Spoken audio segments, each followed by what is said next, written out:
Good morning, students. I am Pravalika, Department of Physics from Sir Sierra College for Women, Elur. Now, I am going to discuss about first BSc Sem 1 Skill Development course paper, and the paper title is Electrical Appliances. In previous videos, we have already discussed a few topics from Unit 2. Let us see few more topics from Unit 2. Those are electric shock, first aid for electric shock, overloading, short circuiting, earthing and its necessity, and fuses. Let us see first topic, and it is electric shock. అసలు electric shock అంటే ఏంటి? Human body అనేది electric కరెంట్తో contact అవుతే దాన్నే మనం electric shock అంటాం. it happens when the human body gets in contact with electric current. ఎప్పుడైతే హ్యూమన్ బాడీ అనేది ఎలక్ట్రిక్ కరెంట్తో కాంటాక్ట్ అవుతుందో అప్పుడు మనకి దాన్ని మనం ఎలక్ట్రిక్ షాక్ అని చెప్తాం. ఆర్ ఇంకో రకంగా మనం ఏం చెప్పచ్చు, and electric current happens when electric current passes through your body. Electric shock అనేది మనకి ఎప్పుడు జరగచ్చమ్మా? మళ్ళీ ఎప్పుడైతే ఎలక్ట్రిక్ కరెంట్ అనేది త్రూ అవర్ బాడీ పాస్ అవుతే దాన్ని కూడా మనం ఎలక్ట్రిక్ షాక్ అంటాం. ఇప్పుడు ఒకవేళ ఒక పర్టికులర్ పర్సన్కి ఎలక్ట్రిక్ షాక్ ఎఫెక్ట్ అయిందనుకోండి, మనం తీసుకోవాల్సిన ఫస్ట్ ఎయిడ్ కండిషన్స్ ఏంటి అంటే, నెంబర్ 1, ఓపెన్ ద ఎయిర్వే. ఇప్పుడు ఒక పర్సన్ అనేవాళ్ళు ఎలక్ట్రిక్ షాక్తో ఎఫెక్ట్ అయితే ఫస్ట్ మనం ఆ పర్సన్కి ఏం చేయాలి అంటే, లిఫ్ట్ ద జా and tilt the head back to open the airway. ఆ పర్టికులర్ పర్సన్ జాని లిఫ్ట్ చేసి మనం తన హెడ్ని బ్యాక్కి టిల్ట్ చేయాలి. సో దానివల్ల మనకి ఎయిర్వే అనేది ఓపెన్ అవుతుంది. అది step 1. Step 2, check the breaths. అంటే మన పర్టికులర్ పర్సన్ ఒక బ్రీతింగ్ లెవెల్స్ అనేవి చెక్ చేస్తూ ఉండాలి. Next step 3, check the pulse. Use your fingers to feel the pulse. మనం ఆ పర్టికులర్ పర్సన్ని పల్స్ చెక్ చేయాలి అంటే మన ఫింగర్స్ అనేవి యూజ్ చేయాలి. Next step 4, recovery position. If the person is unconscious but is breathing normally, place him or her in the recovery position. ఒక particular person అనేది అన్కాన్షియస్ స్టేట్లో ఉన్నాడు అనుకోండి, అండ్ బ్రీతింగ్ అనేది నార్మల్గా ఉంటే మన ఆ పర్టికులర్ పర్సన్ని రికవరీ పొజిషన్లో ఉంచాలి అని చెప్తున్నాడు. 4th step. స్టెప్ 5 ఏంటమ్మా? Mouth to mouth expired air resuscitation. ఇక్కడ మనకి న్యూ వర్డ్ ఉంది, రెస్యూసిటేషన్. అసలు రెస్యూసిటేషన్ అంటే ఏంటి అంటే, it is a process of correcting physiological disorders. అంటే ఏంటి అంటే, ఒకవేళ బ్రీతింగ్ ప్రాబ్లం కానీ హార్ట్ అటాక్స్ కానీ ఇలాంటివి ఏమైనా జరిగినప్పుడు మనం తీసుకునే ఫస్ట్ ఎయిడ్ అనమాట. ఒకవేళ పర్టికులర్ పర్సన్కి బ్రీతింగ్ సరిగ్గా అందకపోతే మనం mouth to mouth expired air resuscitation అనేది మనం ఒక మెథడ్ అనేది ప్రాసెస్ అనేది యూస్ చేస్తామన్నమాట. నెక్స్ట్ స్టెప్ 6 ఏంటమ్మా? External chest compression. If the person has no pulse, cardiopulmonary resuscitation should be carried out. ఒకవేళ ఆ పర్టికులర్ పర్సన్కి పల్స్ అనేది సరిగ్గా లేకపోతే మనం కార్డియోపల్మనరీ రెస్యూసిటేషన్ ద్వారా మనం ఎక్స్టర్నల్ చెస్ట్ కంప్రెషన్ అనే ప్రాసెస్ చేయొచ్చు. ఎక్స్టర్నల్ చెస్ట్ కంప్రెషన్ అంటే ఏంటి అంటే, ఆ పర్టికులర్ పర్సన్ ఒక చెస్ట్ మీద మనం గట్టిగా కంప్రెస్ చేయొచ్చు. సో ఎప్పుడైతే ఒక పర్సన్ ఎలక్ట్రిక్ షాక్తో ఎఫెక్ట్ అయితే మనం ఫస్ట్ తీసుకోవాల్సిన ఈ 6 ఫస్ట్ ఎయిడ్ కండిషన్స్ అమ్మ. ఓకేనా? ఇది ఎలక్ట్రిక్ షాక్ అంది దాని యొక్క first aid. Next let us see next topic, overloading. అసలు ఓవర్లోడింగ్ అంటే ఏంటి? మనకి పేరులోనే చెప్తుంది. ఓవర్లోడింగ్, ఒక పర్టికులర్ ఎగ్జాక్ట్ కన్నా ఎక్కువగా ఉంటే దాన్ని మనం ఓవర్లోడింగ్ అని చెప్పుకుంటాం, right? And electric overload occurs too much current passes through electric wires. మనకి ఎలక్ట్రిక్ ఓవర్లోడ్ అనేది ఎప్పుడు అక్కర్ అవుతుందంటమ్మా? ఎప్పుడైతే టూ మచ్ ఆఫ్ కరెంట్ అనేది త్రూ ఎలక్ట్రిక్ వైర్స్ ద్వారా పాస్ అవుతే దాన్నే మనం ఎలక్ట్రిక్ ఓవర్లోడ్ అంటాం. నెక్స్ట్ ఈ యొక్క ఎలక్ట్రిక్ ఓవర్లోడ్ వల్ల ఏం జరుగుతుంది? వైర్స్ హీట్ అవుతాయి అండ్ అలాగే మెల్ట్ అవుతాయి. సో దీనివల్ల అక్కడ ఏం జరుగుతుంది? ఫైర్ అనేది స్టార్ట్ అవుతుంది. ఓకేనా. నెక్స్ట్ ఇప్పుడు ఈ ఒక overloading okay, too much of current అనేది పాస్ అవుతే మనకి త్రూ ఎలక్ట్రిక్ వైర్స్ మనకి ఎలక్ట్రిక్ ఓవర్లోడ్ జరుగుతుంది. అండ్ అలాగే వైర్స్ అండ్ హీట్ అవుతాయి అండ్ అలాగే మెల్ట్ అవుతాయి. ఆ పర్టికులర్ పొజిషన్ దగ్గర ఫైర్ అనేది స్టార్ట్ అవుతుంది అని తెలుస్తుంది. నెక్స్ట్ దీనికి కొన్ని సైన్స్ ఆఫ్ ఓవర్లోడింగ్ ఉన్నాయి. సో కొన్ని సైన్స్ ఉన్నాయి అన్నమాట మనం ఓవర్లోడ్ని కనిపెట్టడానికి. ఏంటివి ఇవి? డిమ్మింగ్ లైట్స్, అంటే లైట్స్ అనేవి డిమ్గా ఉంటే మనం it is a sign of overload. Next buzzing outlets or switches దగ్గర అవుట్లెట్స్ దగ్గర ఏదైనా సౌండింగ్ వచ్చినా కూడా it is a sign of overload. Next outlet or switch covers that are warm to the touch. Third sign ఏంటమ్మా, మనం ఏదైనా switch boards కానీ outlets కానీ టచ్ చేస్తే మనకి అది టచ్ చేయడానికి చాలా వామ్గా ఉంటుంది. అది third sign. Coming to fourth sign, burning odours from outlets or switches దగ్గర నుంచి కానీ అవుట్లెట్స్ దగ్గర నుంచి కానీ కాలిన స్మెల్ అనేది మనకు వస్తుంది అన్నమాట. Number 5, scratched plugs or outlets. Scratched plugs అంటే ఏంటమ్మా, to burn something so that it colour changes but it is not destroyed. అంటే ఏంటి అంటే ఆ పర్టికులర్ ప్లగ్ కానీ అవుట్లెట్ కానీ కలర్ చేంజ్ అవుతుంది బట్ అది డెస్ట్రాయ్ అవ్వదు అనమాట. సో ఇది కూడా ఒక సైన్ ఆఫ్ ఓవర్లోడే. Next coming to 6th sign, power tools, appliances or electronics that seem to lack sufficient power. So ఈ యొక్క 6th సైన్ ఏంటంటే మనకి కావాల్సినంత పవర్ అనేది సఫిషియెంట్గా మనకి అక్కడ ప్రొడ్యూస్ అవ్వదు. అప్లయన్సెస్కి కానీ పవర్ టూల్స్కి కానీ ఎలక్ట్రానిక్స్ కానీ. అంటే ఇప్పుడు చెప్తాం చూసారా మనం, పవర్ అనేది చాలా తక్కువగా ఉంది, డిమ్గా ఉందని చెప్పి మనం ఫ్రిడ్జెస్ కానీ టీవీస్ కానీ ఇవన్నీ ఆఫ్ చేసుకుంటాం కదా. It is also sign of overload అనమాట. ఓకేనా. Next buzzing sounds, burning smells and unusual warm devices also can indicate other wiring problems such as loose connections or short circuits. ఇప్పుడు మనం ఏం చెప్పుకున్నాం, కొన్ని సైన్స్ చెప్పుకున్నాం కదా, బజ్జింగ్ సౌండ్స్ అని, బర్నింగ్ స్మెల్స్ అని, అండ్ అలాగే కొన్ని డివైజెస్ వామ్గా ఉండడం అని. ఇవన్నీ అదర్ వైరింగ్ ప్రాబ్లమ్స్ కూడా ఉంటాయి. నాట్ ఓన్లీ ఫర్ ఓవర్లోడింగ్, ఇంకో వైరింగ్ ప్రాబ్లమ్స్ కూడా ఇలాంటివి సైన్స్ అనేవి ఉంటాయంట. అవే ఏం problems? Such as loose connection or short circuits. ఈ రెండింటికి కూడా ప్రాబ్లమ్సే. ఈ అదర్ వైరింగ్ ప్రాబ్లమ్స్ కూడా సేమ్ సైన్స్ వస్తాయి అని చెప్తున్నారు అనమాట. ఓకే. నెక్స్ట్ ఇవన్నీ మనం ప్రివెంట్ చేసుకున్నాక, ఈ యొక్క సర్క్యూట్ ఓవర్లోడ్స్ మనం ప్రివెంట్ చేయడానికి స్టెప్స్ తీసుకున్నాక మనం వన్స్ ఒకసారి ఎలక్ట్రీషియన్తో కాంటాక్ట్లో ఉండాలి అని చెప్తున్నారు అనమాట. ఇదే మనకి టాపిక్ ఓవర్లోడ్. నెక్స్ట్ టాపిక్ ఏంటి? Short circuit. అసలు షార్ట్ సర్క్యూట్ అంటే ఏం చెప్పుకుంటాం మనం? When the current in the circuit increases heavily and the electrical connection draws excess of current flow from the supply is called short circuit. అంటే ఏంటి అంటే మన ఒక పర్టికులర్ సర్క్యూట్లో కరెంట్ అనేది ఇంక్రీజ్ అవుతూ ఉంటే అండ్ అక్కడ ఎలక్ట్రికల్ కనెక్షన్ అనేది ఎక్సెస్ ఆఫ్ కరెంట్ ఫ్లోని ఒక సప్లై ద్వారా వెళ్తుంటే దాన్నే మనం షార్ట్ సర్క్యూట్ అంటాం. ఇక్కడ షార్ట్ సర్క్యూట్కి ఓవర్లోడ్కి చిన్న డిఫరెన్స్ ఏంటమ్మా? ఇక్కడ కూడా టూ మచ్ ఆఫ్ కరెంట్ అనేది ఫ్లో అవుతుంది. ఇన్ ద సేమ్ వే అక్కడ ఓవర్లోడ్లో కూడా టూ మచ్ ఆఫ్ కరెంట్ అనేది ఫ్లో అవుతుంది. బట్ ఓవర్లోడ్లోకి వచ్చేటప్పటికి through the electrical wires flow అవుతుంది. బట్ ఇన్ ద షార్ట్ సర్క్యూట్లో ఏం జరుగుతుంది?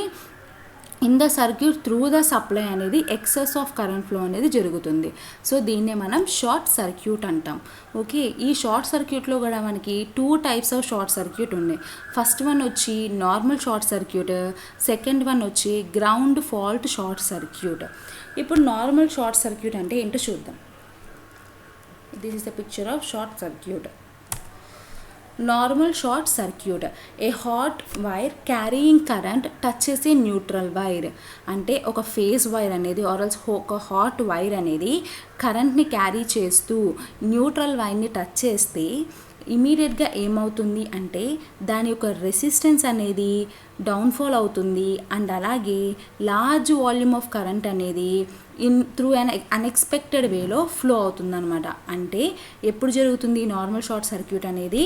ఒక హాట్ వైర్ అనేది ఆర్ఎల్స్ ఒక ఫేజ్ వైర్ అనేది కరెంట్ని క్యారీ చేస్తూ న్యూట్రల్ వైర్ని టచ్ చేసినప్పుడు దానికి ఉన్న రెసిస్టెన్స్ అనేది విల్ గో డౌన్, అంటే ఇన్స్టెంట్గా డౌన్ అయిపోతుంది.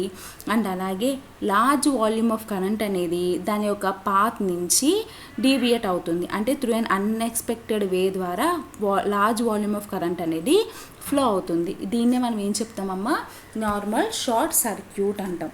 Next ground fault short circuit. Ground fault short circuit అంటే ఏంటి? ఏ hot wire carrying current comes in to contact with some grounded portion of the system. అంటే ఏదైతే కరెంట్ అనేది హాట్ వైర్ ద్వారా carry అవుతుందో అది ఆ పర్టికులర్ సిస్టంలో ఏదో ఒక గ్రౌండెడ్ పోర్షన్కి కాంటాక్ట్ అవుతుంది అనమాట. దాన్నే మనం గ్రౌండ్ ఫాల్ట్ షార్ట్ సర్క్యూట్ అంటాం. ఇవి 2 టైప్స్ ఆఫ్ షార్ట్ సర్క్యూట్. ఈ యొక్క షార్ట్ సర్క్యూట్ వల్ల కాజెస్ ఏంటి మనకి? Faulty circuit wire insulation, next loose wire connections and అలాగే ఫాల్టీ అప్లయన్స్ వైరింగ్. ఏదైనా కూడా మనకి దేని ద్వారా జరుగుతుంది? ఇన్సులేషన్ ద్వారా జరుగుతుంది, or else loose wire connections ద్వారా జరుగుతుంది, ఆర్ ఎల్స్ అప్లయన్స్ వైరింగ్ ద్వారా కూడా మనకి ఈ షార్ట్ సర్క్యూట్ అనేది జరుగుతుంది అన్నమాట. నెక్స్ట్ మరి దీని ప్రికాషన్స్ ఏంటమ్మా? ఫస్ట్ మనం ప్రికాషన్స్ ఏంటి అంటే అవుట్లెట్స్ అండ్ అప్లయన్సెస్ని బిఫోర్ యూస్ మనం చెక్ చేయాలి. And second point, reduce electrical usage during storms జరుగుతున్నప్పుడు మన ఎలక్ట్రికల్ యూసేజ్ అనేది రెడ్యూస్ చేయాలి. And next third one, perform basic circuit breaker maintenance. మనం ఒక బేసిక్ సర్క్యూట్ బ్రేకర్ మెయింటైన్ చేయాలి. అండ్ మనం ఎప్పుడైతే ఎలక్ట్రానిక్స్ యూస్ చేయకపోతే దాన్ని అన్ప్లగ్ చేయాలి. And next, do not connect too many appliances in a single సాకెట్కి సో మెనీ అప్లయన్సెస్ని కనెక్ట్ చేయొద్దని చెప్తున్నాడు. And the final thing is electrical inspection అనేది అట్లీస్ట్ వన్స్ ఏ ఇయర్ అనేది మనం షెడ్యూల్ చేసుకోవాలి అని చెప్తున్నారు. సో మనం ఇలాంటి ప్రివెన్షన్ తీసుకుంటే మనకి షార్ట్ సర్క్యూట్ అనేది అవాయిడ్ చేయగలుగుతాం. This is the topic of short circuit. Next coming to next topic, earthing అంటే ఏంటమ్మా?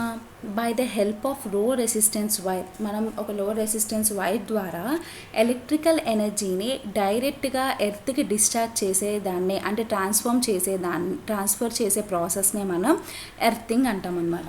మళ్ళీ చూడండి, ఎర్తింగ్ అంటే ఏంటి?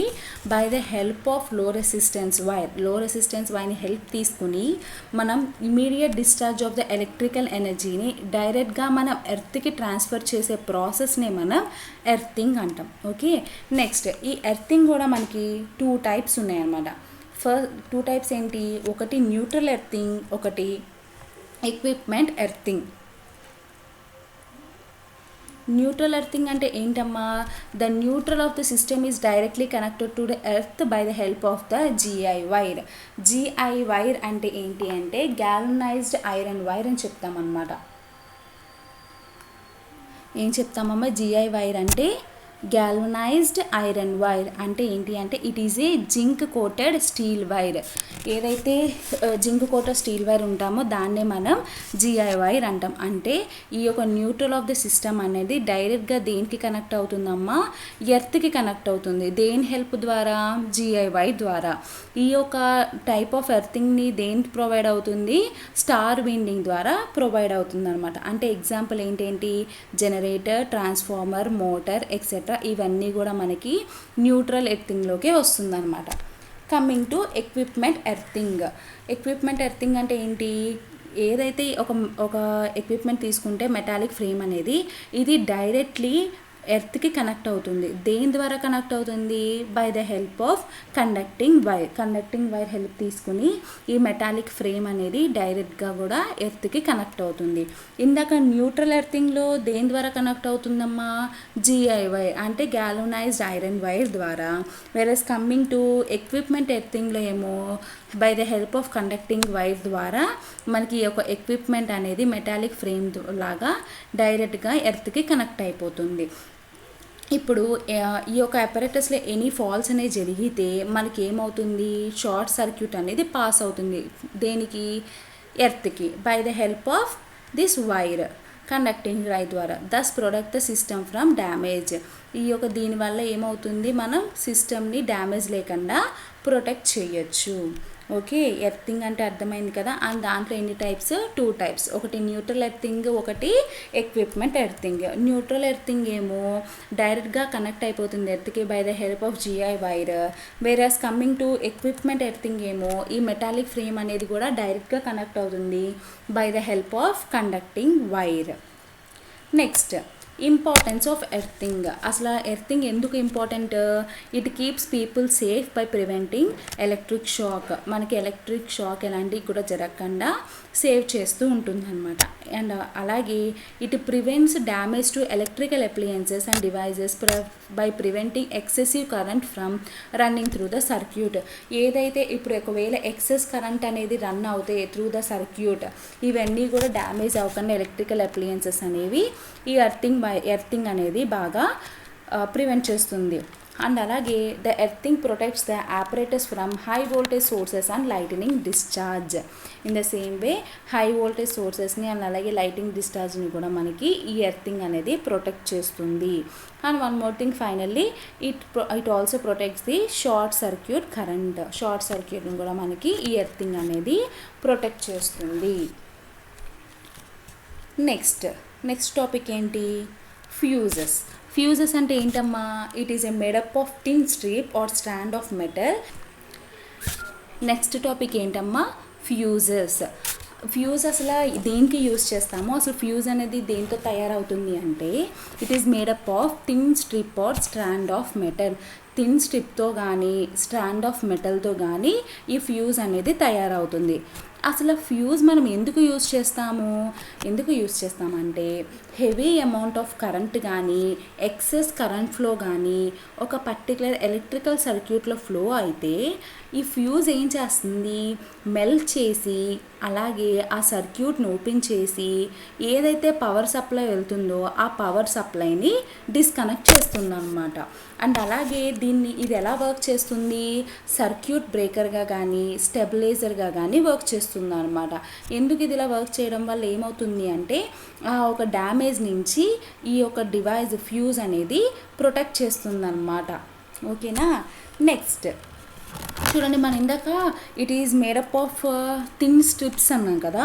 సో ఈ థిన్ స్ట్రిప్స్ అనేవి దేంతో మేడప్ అవుతాయంటే అల్యూమినియం, కాపర్, జింక్ అనే వాటితో ఈ స్ట్రిప్స్ అనేవి మేడ్ అవుతాయి. అండ్ అలాగే ఎప్పుడూ కూడా ఫ్యూజ్ అనేది సిరీస్లోనే కనెక్ట్ అవుతుంది. ఇది చూడండి, ఇది వచ్చేటప్పటికి ఫ్యూజ్ సింబల్, ఇది ఫ్యూజ్ ఇది ఒక బేసిక్ సర్క్యూట్ అనమాట.